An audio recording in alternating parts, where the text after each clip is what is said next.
a todos. Vamos dar início a esta nossa última conferência, que vai ser a melhor de todas. Também foram todas boas, mas esta vai ser a melhor de todas.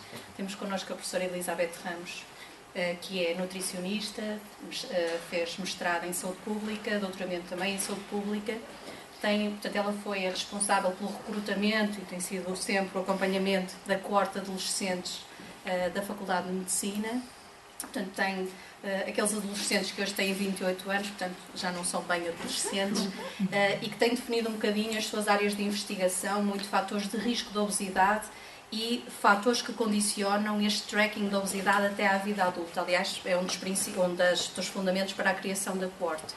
Tem trabalhado também muito na área da promoção da saúde, da elaboração de intervenções, e muito preocupada com as questões da avaliação dessas mesmas intervenções, ou seja, de medir esse impacto, muito nesta área da promoção da saúde. É também uma das coordenadoras do mestrado de promoção para a saúde, de educação para a saúde, enganei-me.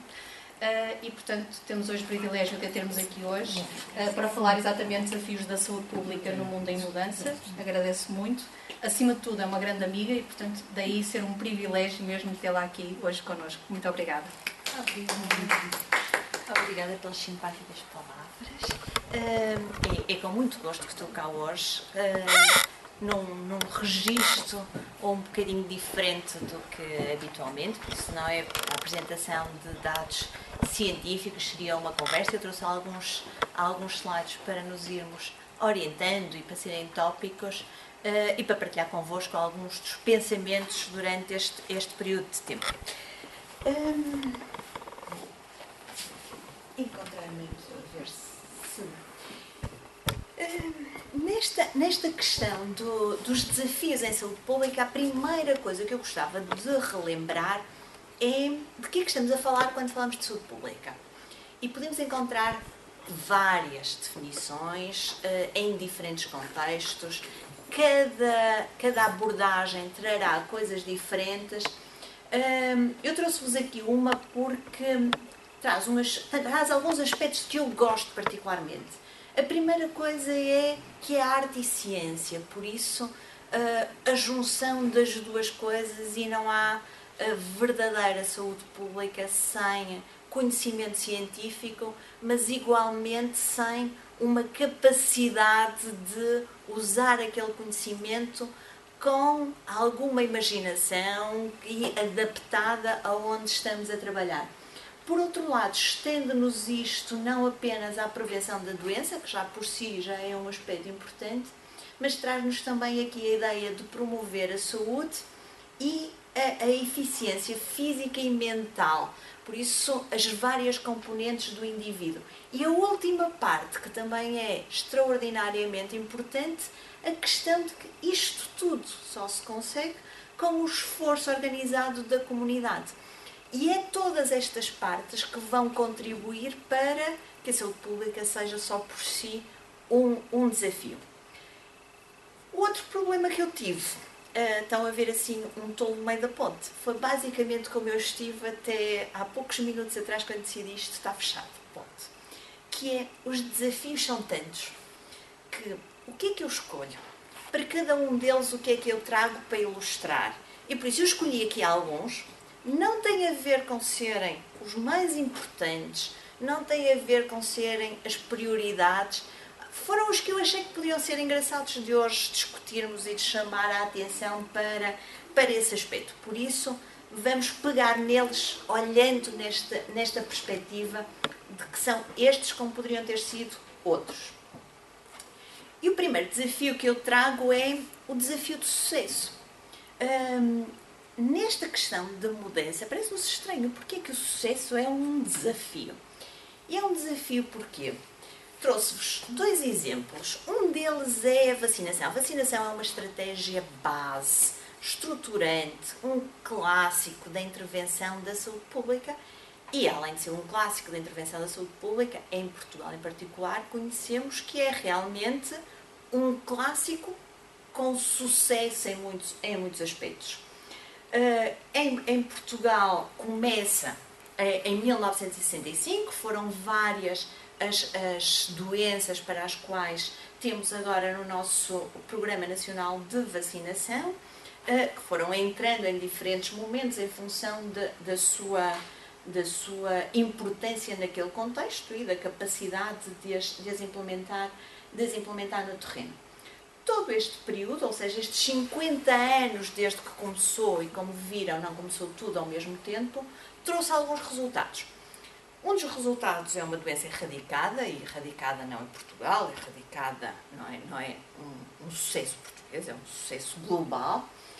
Para Portugal, tínhamos aqui, nesta altura, 5 consideradas como eliminadas, ou seja, que já não tínhamos casos em Portugal, 7 controladas, ou seja, havia alguns casos, mas claramente eram situações controladas, e tínhamos expectativas de ter o controle de outras. Por isso, claramente, 50 anos com um sucesso. Mas o problema é que os sucessos são ótimos, mas não nos podemos deitar ao abrigo dos sucessos. Porquê? Porque numa sociedade em mudança, num mundo em mudança, mesmo aquilo que nós assumimos como sendo adquirido, a qualquer momento revolta completamente. E temos aqui, por exemplo, que este sucesso faz com que a nossa percepção do risco das doenças é muito baixo e abre o campo ao crescimento, neste caso em concreto, de movimentos contra a vacinação, por um lado.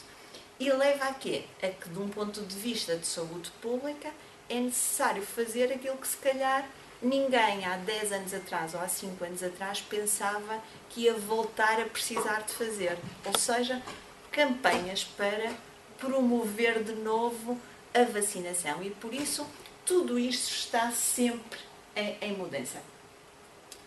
E depois tivemos, há muito pouco tempo, o surto de sarampo do Santo António, aqui dos nossos vizinhos na cidade. Trouxe alguns casos. Eu não trago este exemplo por causa do surto em si, mas também porque ele nos serve para relembrar uma outra coisa, que é a mudança, e cada vez que nós mexemos, até o próprio conhecimento vai mudar. Por exemplo, uma das coisas mais interessantes deste surto, eu não sei se vocês se lembram, mas uma das coisas que aparecia nas notícias era, há casos em população vacinada. O que é que nós sabíamos? Sabíamos que contrair a doença ou ser vacinado significava uma imunidade para toda a vida. Ou seja, há coisas que mudam, o conhecimento muda. Quer dizer que a vacinação não foi bem feita?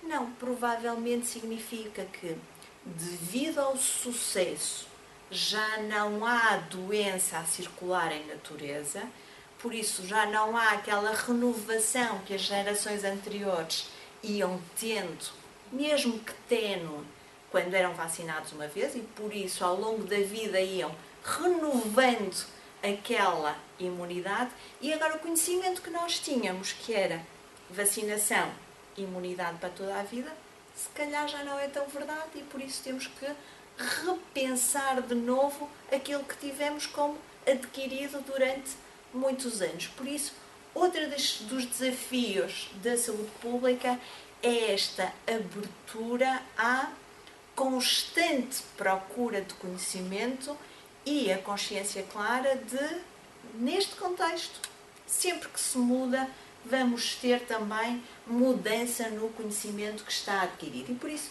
isso também é, per si, um desafio para o qual a saúde pública se tem que adaptar. Um outro sucesso que a saúde pública, juntamente com muitas outras coisas, tiveram foi a melhoria dos cuidados de saúde. E também, obviamente, conjugada com a melhoria das condições de vida. O que é que estes ganhos nos trouxeram? Nos trouxeram, enquanto população, uma capacidade de viver durante mais tempo. Ao contrário.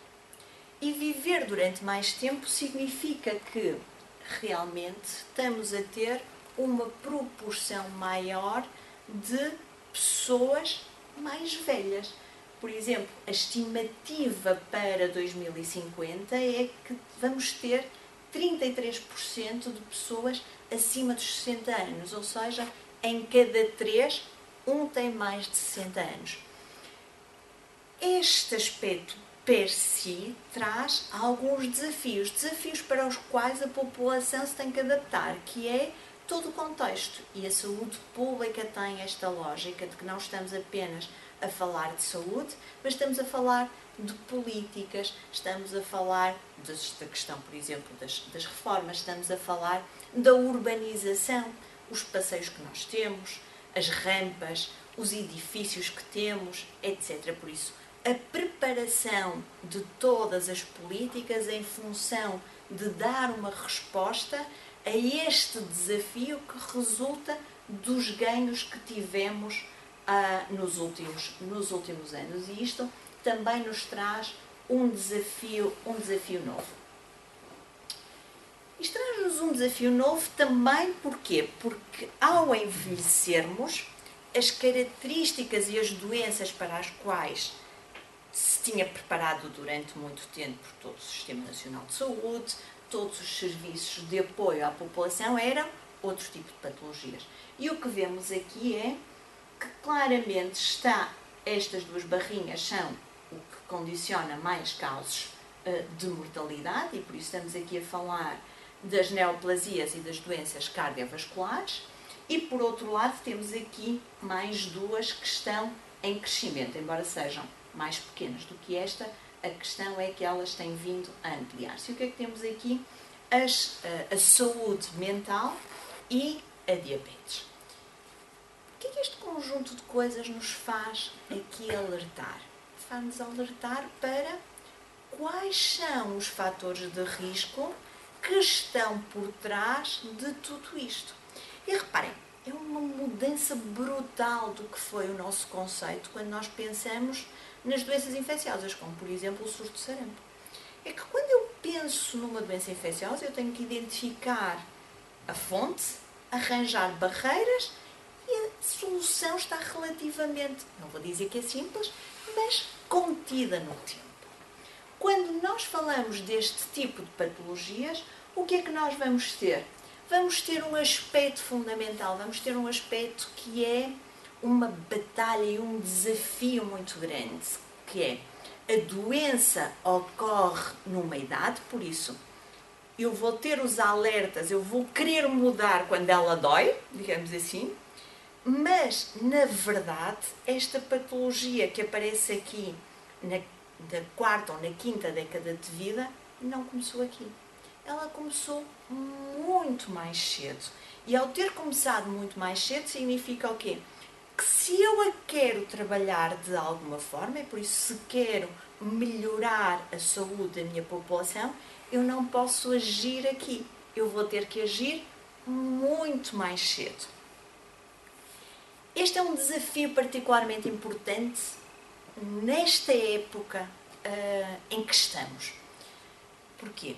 Porque nós chegamos aqui sem que ninguém nos tenha verdadeiramente preparado para isto. Por isso, eu diria que quase estamos no pior dos dois mundos, que é, temos em simultâneo um conjunto de pessoas que já têm a patologia e para as quais não foi feita a prevenção adequada, e por outro lado já temos plena consciência disto e temos que ter recursos e planeamento para fazer a prevenção adequada de quem um dia, daqui a várias décadas, chegará à idade dos que agora estão a ter a doença. E por isso temos aqui este aspecto.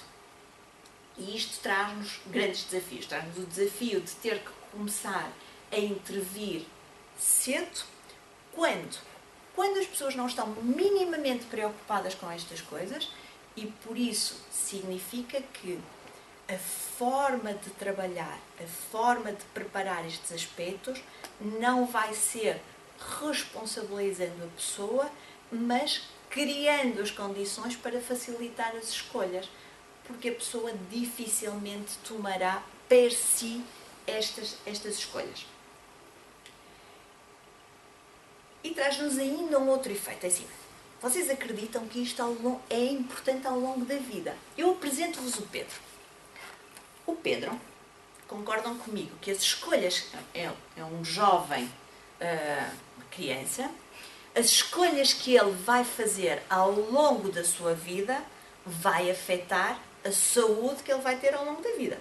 Vai afetar que idoso é que ele vai ser daqui a 80 anos, quando ele chegar a idoso.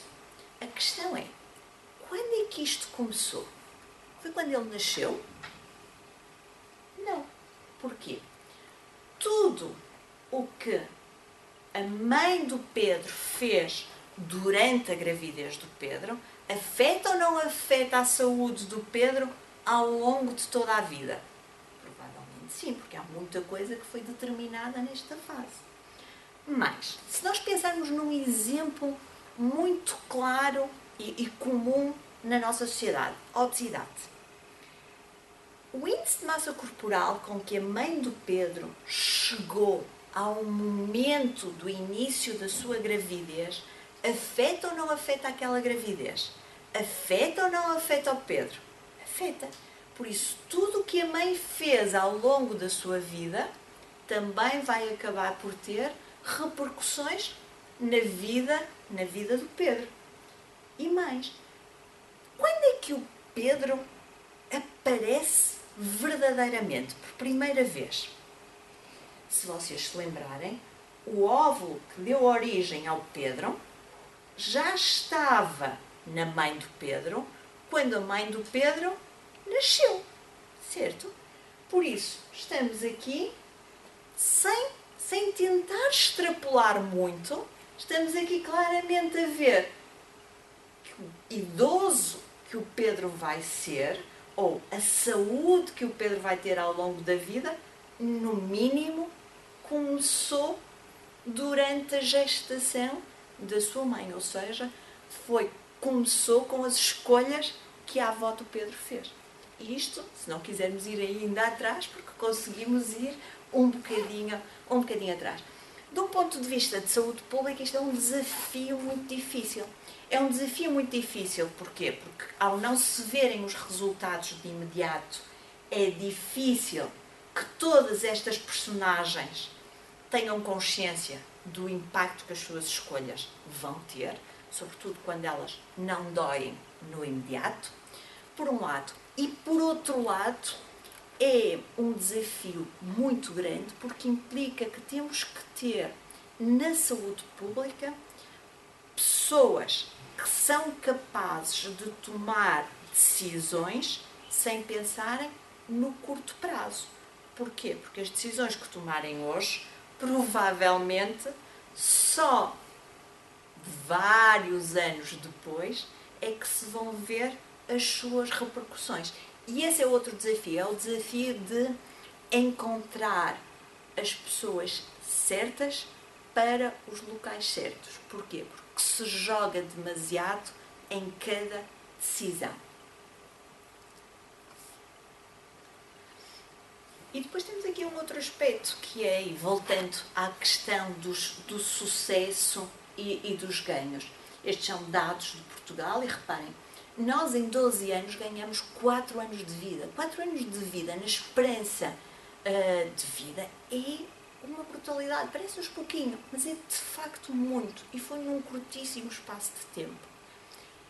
A questão que está por trás e que é agora o aspecto fundamental a fazer é que este ganho de vida verdadeiramente vale a pena se forem anos com saúde. E o que aconteceu foi que este ganho até agora não teve essa correspondência, ou seja, ainda não chegamos ao patamar de estamos a ganhar anos de vida, mas estamos a ganhar anos de vida saudável, anos de vida que vale a pena viver, digamos assim. E por isso esse é outro dos desafios. E aqui a Diretora-Geral de Saúde relata-nos um aspecto que é fundamental e que volta a ser outro desafio para a saúde pública, que é tudo isto que nós falamos, e quando falamos nas doenças crónicas, aquelas que agora nos estão a afetar, são determinadas por muitíssimas coisas. E por isso os determinantes sociais e ambientais são fundamentais. O que é que tem de importante esta questão dos determinantes sociais e ambientais? É que esses, na sua maioria, não são escolhas nossas. São escolhas do caminho que tivemos e daquilo que foi acontecendo. E por isso significa que quem tem responsabilidades, e quando falamos em responsabilidades, todos temos a nossa cota parte. Claro que há alguns que têm mais, mas todos nós temos algum contributo, é fundamental para atingir estes ganhos. E só para verem, este é um exemplo que não é para verem, é só para terem a noção do emaranhado. Este é um modelo que foi criado em relação à obesidade. E, se vocês focarem aqui este bocadinho pequenino, esta fatiazinha aqui, é a lógica, não é? É a balança, não é? Se houver mais ingestão do que dispêndio, isto vai dar obesidade. Claro como a água. O que não é claro como a água é todos os fatores que vão fazer com que haja esse desequilíbrio. E reparem, e o que acontece que está aqui? Todas estas áreas foram sumariadas neste grande conjunto de coisas. Se vocês olharem para este grande conjunto de coisas, veem que alguém que queira trabalhar verdadeiramente este aspecto não pode trabalhar sozinho. Tem que saber falar múltiplas linguagens, porque cada uma destas áreas tem as suas linguagens, os seus interesses, o seu trabalho. E por isso, este é outro dos desafios. Estar aberto para todas estas questões, tendo sempre esta visão holística de que as coisas não acontecem por acaso e há muitos fatores que contribuem para que algum evento acabe por acontecer. Bom, e depois eu falei em sucesso e comecei aqui com a parte do sucesso, mas a parte do sucesso per si foi a melhoria da esperança média de vida, não teve impacto só por si. Por outro lado, a sociedade modificou-se. Há uma rápida mudança e levou à baixa natalidade. E por isso, aqui acresce-nos um outro desafio, que não é apenas o desafio de termos que preparar a nossa sociedade e termos que preparar a nossa população para um envelhecimento mais saudável, mas é como é que a sociedade se vai organizar para ter uma estrutura, para ter uma base que consiga trabalhar bem com esta base. Porquê? Porque aqui está a ficar cada vez mais fininha. E por isso tínhamos um sucesso que era aumentar este conjunto de indivíduos, ótimo. Agora, acompanhado com a descida da natalidade, acrescentou-nos aqui uns desafios adicionais. Nomeadamente, como é que é a estrutura, como é que se vai organizar a população de forma a garantir os cuidados necessários para todos estes indivíduos. Outro conjunto que eu pensei que poderia ser interessante nós vermos hoje tinha a ver com a informação e o conhecimento. Por um lado, já falámos aqui que o conhecimento muda e que temos que nos adaptar, mas que desafios é que isto nos traz? Reparem, este gráfico mostra aqui não o número de artigos per si, mas o número de artigos que aparecem no título com a palavra novidade. Por isso que é verdade, em teoria vamos assumir que é verdadeiro conhecimento novo. E reparem o que é que isto significa de um ponto de vista dos profissionais que têm que trabalhar e que têm que se ir adaptando a cada momento. Significa que o volume de conhecimento novo que está sendo produzido a cada ano é gigante. Por isso, um profissional que quer estar minimamente atualizado, já não digo completamente atualizado, tem de facto que se predispor para um estudo contínuo e preparado para conseguir ter estes dados. E depois ainda tem que conseguir vislumbrar ou estar atento a coisas que não são meramente ciência. Porque às vezes acontecem-nos coisas que passam assim pelo lado sem nós termos visto exatamente o que é que estava a acontecer. E um dos exemplos que foi discutido há muito pouco tempo é esta questão da Coca-Cola. E o que é que acontece? Bom, a Coca-Cola não terá financiado diretamente pessoas que produziram dados errados ou que manipularam os dados para produzir informação que não era real. Mas financiou ciência, financiou investigação, por exemplo, na área das gorduras. Se eu estou a financiar muito uma determinada área, o que é que vai acontecer? Esta vai ter muito mais visibilidade, vai aparecer mais.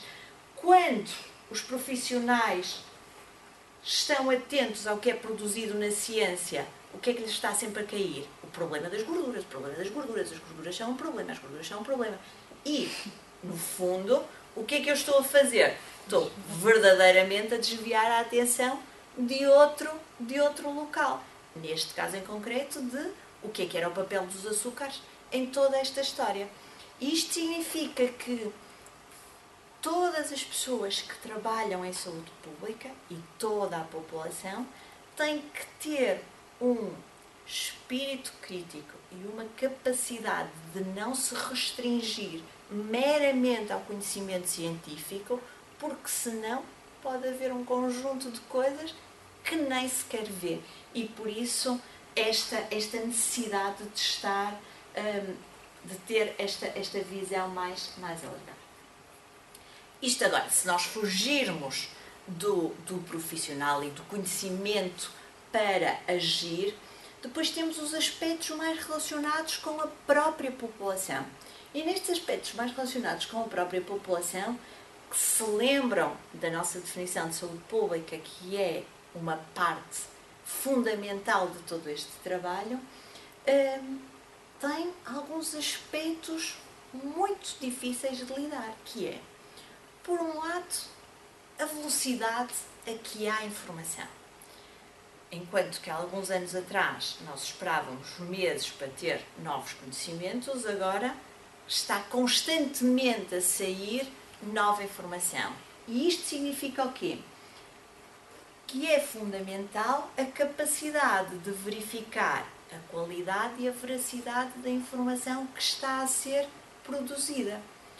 É aceitável que eu imagine que a população tem que ter essa capacidade, quando eu própria já admito que nem os profissionais conseguem estar up-to-date para toda a informação que está a ser produzida. Por isso, o que é importante é conseguir encontrar estratégias que permitam à população saber que há instituições, por exemplo, ou pessoas que são credíveis e que vão dar, de alguma forma, esta chancela de segurança para que haja esta informação. Porque a velocidade com que se processa a informação e com que há informação contraditória. Por exemplo, temos muito discurso de que a questão da obesidade é uma questão ambiental e que são as questões ambientais que têm vindo a proporcionar o crescimento desta epidemia, mas de vez em quando, ainda hoje, eu vi uma notícia que dizia: bom, não, isto aqui não é obeso a quem quer, é obeso quem pode, porque o peso é dos genes, não é do ambiente. Quem está fora diz: mas afinal eles estão todos loucos, um diz que é de um lado, o outro diz que é do outro, o que é que eu faço? Continuar a comer tranquilamente e depois alguém há de resolver o problema. E isto é a visão de quem tem que lidar com este aspecto. Por outro lado, a diversidade e os veículos de informação, que são cada vez mais. E este traz um desafio particularmente grande para quem quer trabalhar em saúde pública e quem quer promover informação de qualidade. Porquê? Porque Porque habitualmente as instituições são bastante rígidas, têm muita dificuldade em mudar. E quando eu digo as instituições, não estou a dizer os edifícios, porque as instituições são as pessoas que constituem a instituição, porque as paredes não têm nada a ver com esta história. Se eu habitualmente fiz isto tudo com cartazes, quanto tempo é que eu demoro a passar a usar o Facebook como fonte de informação? Demoro bastante tempo, porque aquilo não é a minha área de conforto, não é o meu meio de conforto. E por isso eu vou demorar algum tempo. Demoro tanto tempo que muitas vezes, quando eu passo a usar aquele veículo de informação, já não é o veículo de informação usado pela população a quem eu queria chegar. O Facebook é um excelente exemplo, porque tem sido usado muitas vezes para chegar aos jovens. E hoje já sabemos que, desde que os mais velhos começamos a usar, os jovens começaram a seguir. Pronto, e isto significa este aspecto particularmente, porque isto sempre aconteceu. Não é nenhuma mudança, não é assim nada de extraordinário. Porque é que ele é um desafio particularmente importante hoje em dia? Porque a velocidade a que isto muda é muito mais rápida e não é compatível com o tempo que nós, profissionais, habitualmente, demoramos a preparar-nos para as coisas. Bem, desculpem que eu não vos consegui trazer quem era o autor desta frase, mas esta frase não é minha. E na realidade é este o desafio, é que hoje em dia não há escassez de informação. O que há é escassez de atenção, é conseguir fazer com que se olhe de facto para aquela informação. E provavelmente encontrar qual é o melhor mecanismo para chegar a esta atenção. Isto leva-nos então, de uma forma mais sumária, a este desafio particularmente grande, que é como passar a informação e como preparar a população para procurar interpretar e usar essa informação. Porque se nós dizemos que a informação muda muitas vezes e é muito rápida esta mudança, nós nunca vamos conseguir passá-la em tempo útil.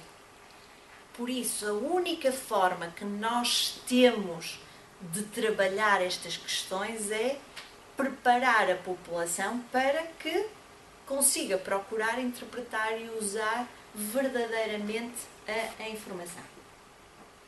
Bom, só para terminarmos e termos aqui algum tempo para podermos discutir. Por isso é que eu não sabia o que fazer. Em relação ao primeiro grande desafio é por si a mudança. Qualquer mudança é em si um desafio, seja do que for.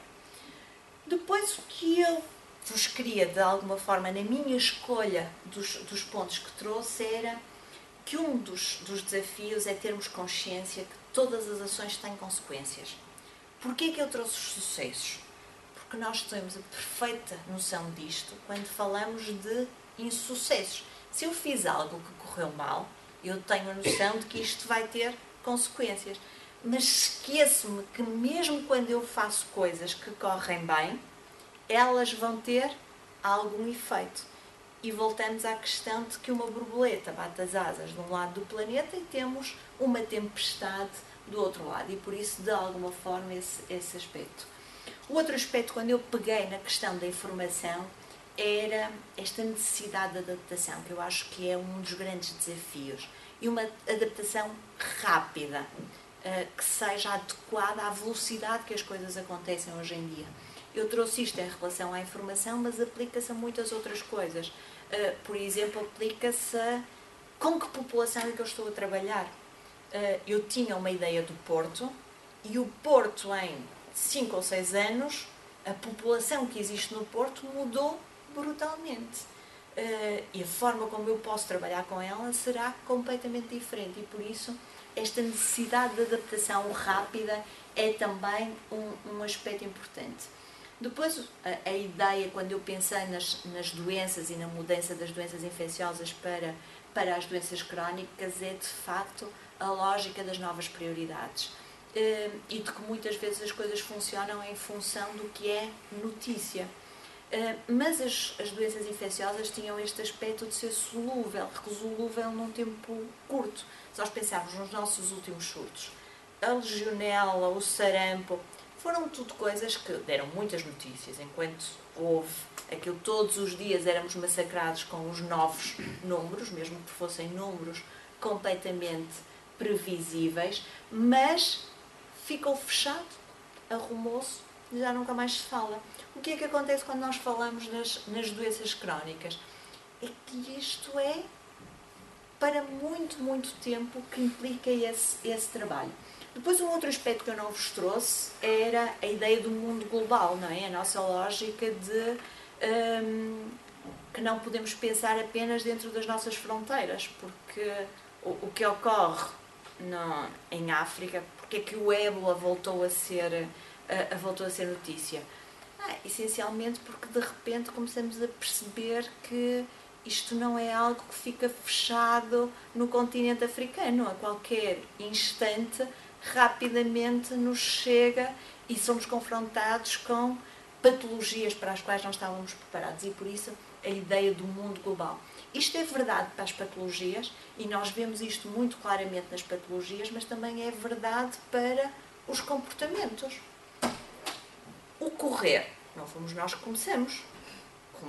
E agora o que é que nós temos? A cidade do Porto continua a ser íngreme e a chover, mas temos imensas pessoas a correrem nas ruas da cidade do Porto. Porquê? Porque foi uma mudança global que foi acontecendo e que nós trouxemos e captamos. Por isso, esta preparação, que significa o quê? Eu tenho que olhar o que está a acontecer fora das minhas fronteiras, porque o mais provável é que mais tempo ou menos tempo aquilo chegará à minha casa de alguma forma. E depois outras, como por exemplo as alterações climáticas, também nos trazem muitos desafios de saúde pública que poderiam ser interessantes de discutirmos enquanto o que responder, como pensar e o que fazer, e por isso, como veem, a minha escolha não foi por prioridades ou coisas que são mais relevantes, mas simplesmente porque achei que poderiam ser as que eram mais interessantes para vocês. Trouxe-vos aqui os dados de 2005 de um trabalho feito nos Estados Unidos que basicamente, mais ponto menos ponto, vai mais ou menos na mesma lógica, e a brincar já tem mais de 10 anos, e por isso são aspectos que estão e vão ficar durante algum tempo. Pronto, era isto que eu tinha hoje para conversar convosco. Se vocês quiserem perguntar, discutir, acho muito mais interessante do que ouvirem-me a mim. Muito obrigada. Abrimos então a discussão nesta conversa. Este desinquietamento. Eu gostava de pôr uma questão sobre uma coisa totalmente pacífica, que são as vacinas. Sim. Eu não me identifico com nenhum dos campos, ou seja, não acho que as vacinas estejam acima de qualquer crítica, mas por outro lado, obviamente, têm vantagens e, portanto, não se podem descartar com toda a facilidade. Eu gostava de perguntar a sua perspectiva relativamente às desvantagens das vacinas. Sim, vantagens a gente conhece, mas que desvantagens é que reconhece que podem estar associadas às vacinas? Não é nada que nos deva levar a abandonar, deve-nos levar a melhorar, não é? E, portanto, numa lógica construtiva. O que é que acontece? Tudo o que é uma intervenção não é isenta de riscos, e não podemos assumir que elas são completamente isentas de riscos nessa lógica. E também é óbvio que há um mercado que temos por trás deste aspecto.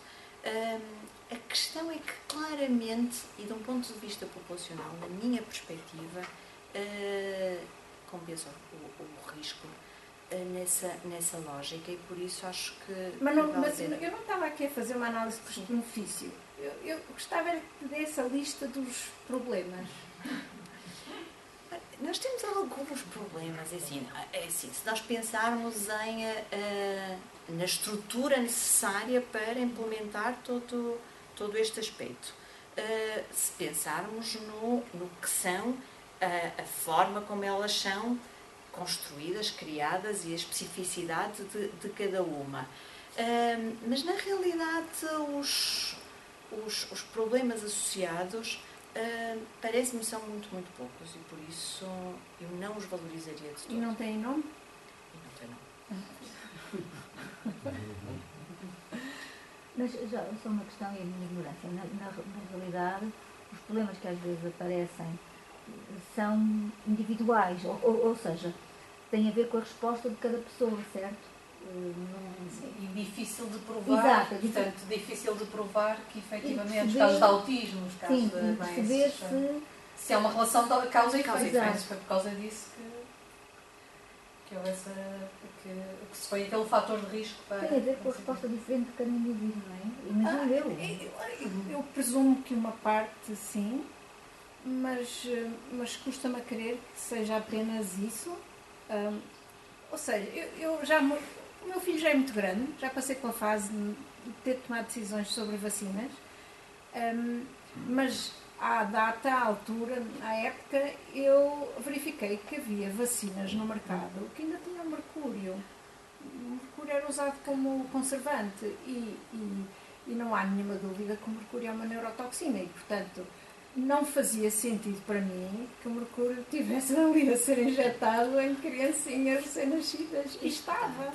Mas essas coisas vão sendo melhoradas com o tempo. Com certeza, Foram mudadas. claro. Mas na altura já se sabia o problema do mercúrio há muito tempo e ainda havia mercúrio em vacinas e isso fez-me confusão.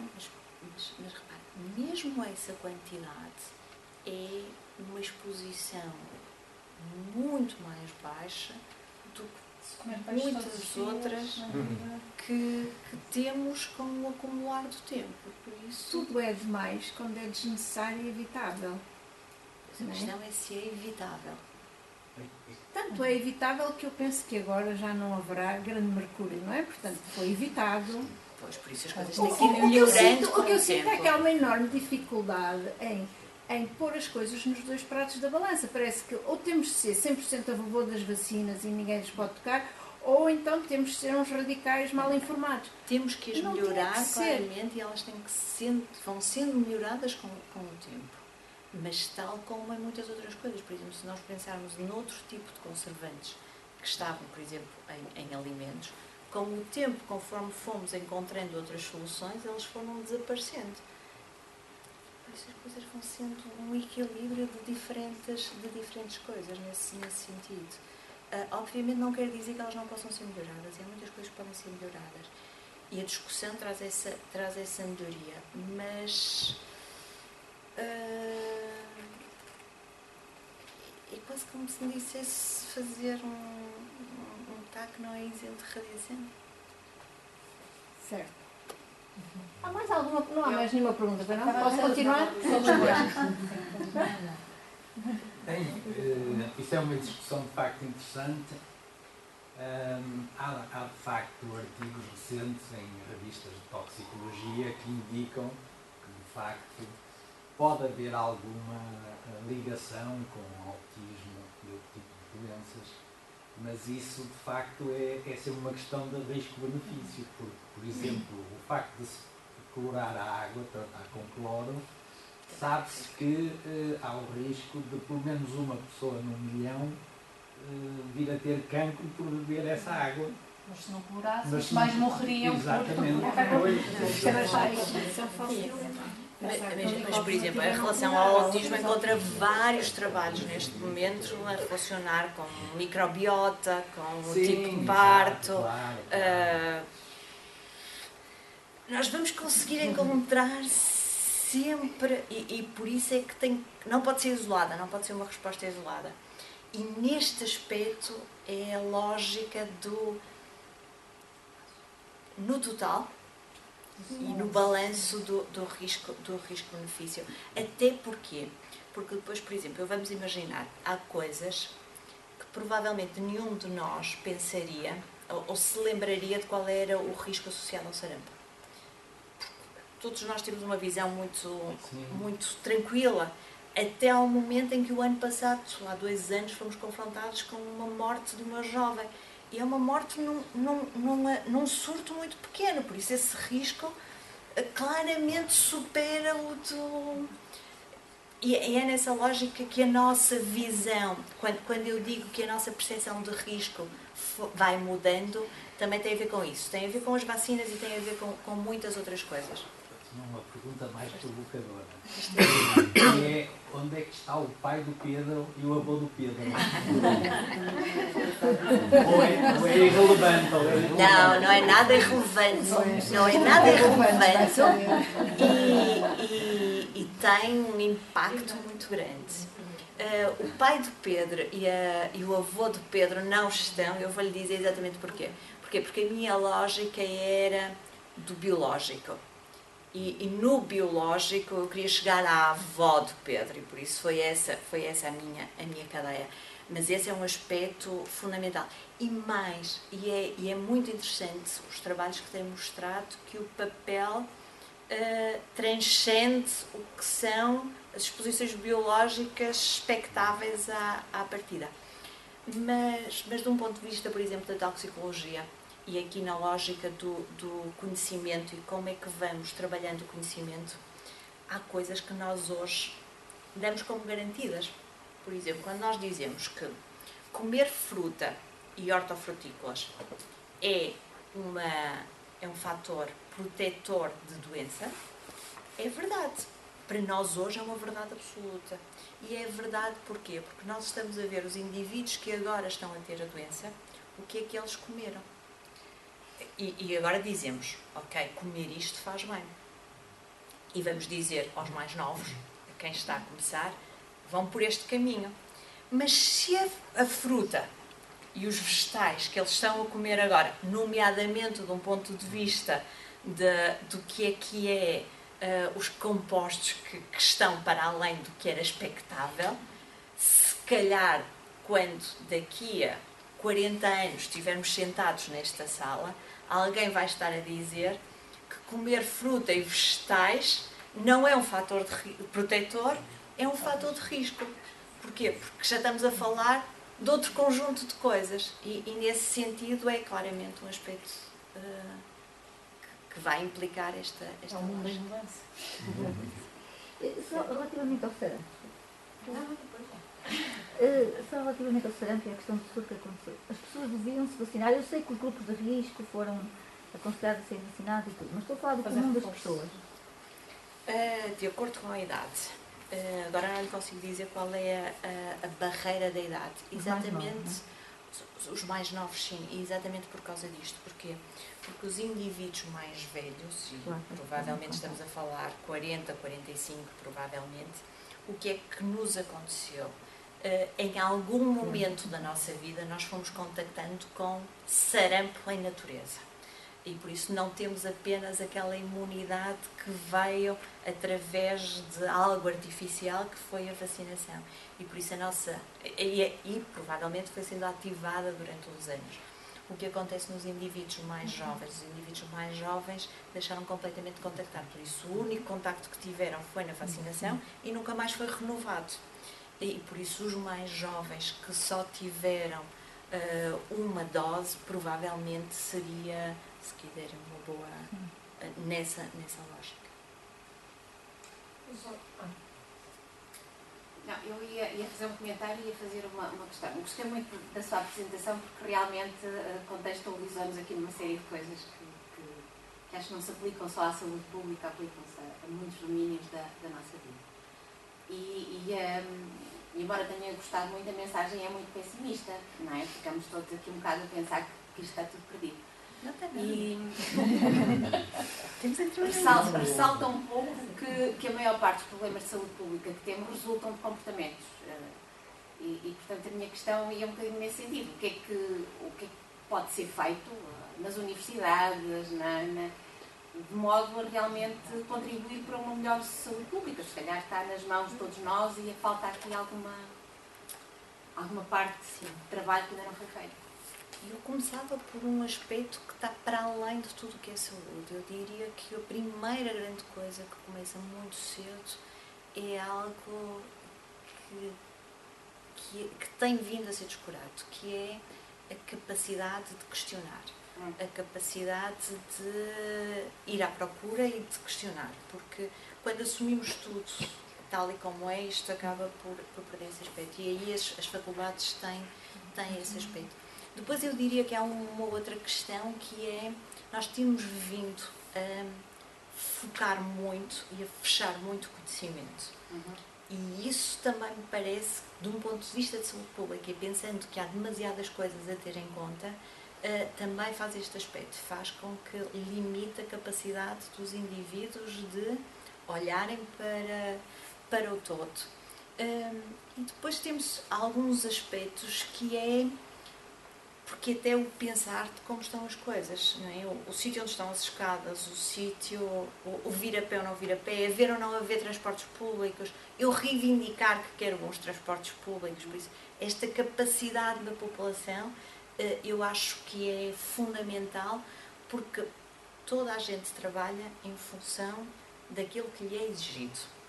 E eu não posso ter bons decisores políticos se não tenho uma população capaz de exigir que eles sejam bons decisores políticos. E por isso esta é a primeira etapa.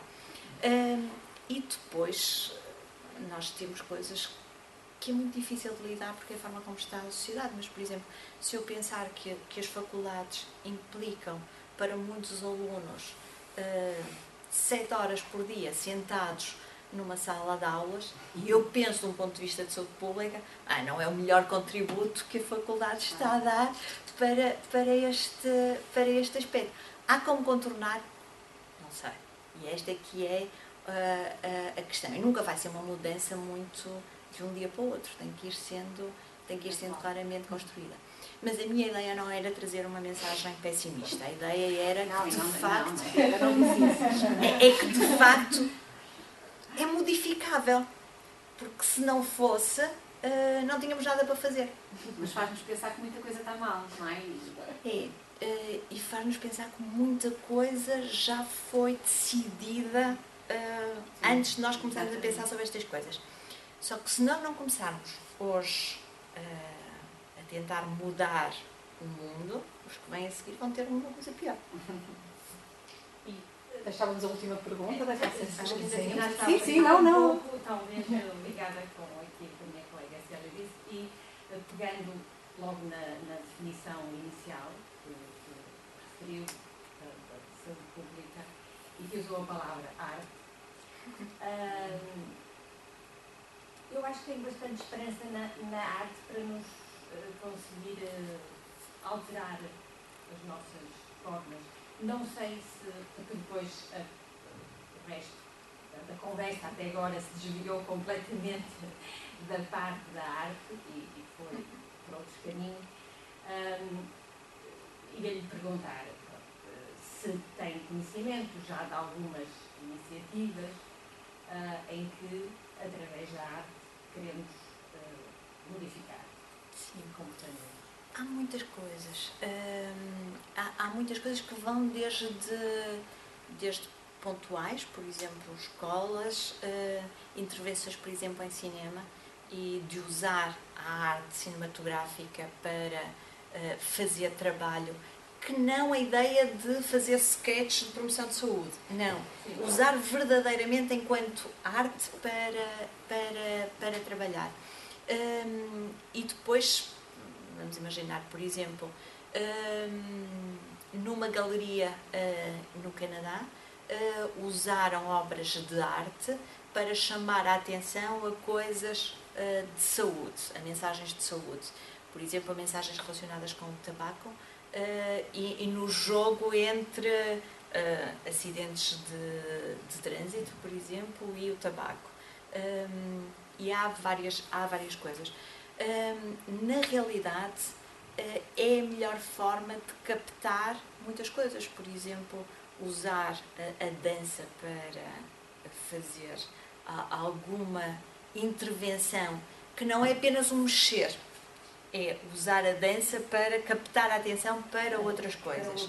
Sim, e aí há alguns trabalhos. As bibliotecas, por exemplo, têm feito algumas coisas nesse aspecto, mas conseguem encontrar coisas muito, muito interessantes de um ponto de vista de arte na saúde pública.